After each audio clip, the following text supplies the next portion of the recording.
Dievas nekenčia nuodėmės, todėl, kad jis teisus ir šventas. Bet kaip gali būti, kad jis žmogų pamilo, nuodėmingą ir susitepusi.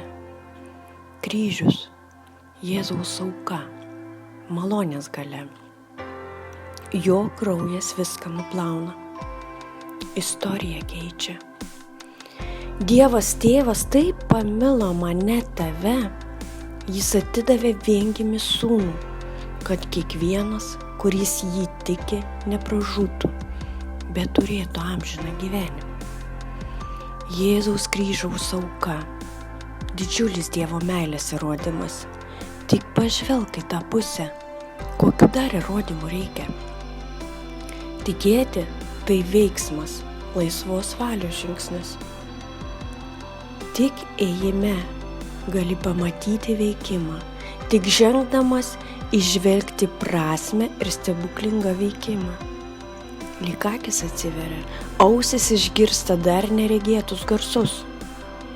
Jėzus sakė, kad tiesą iš medžiaus vaisių pažinsi.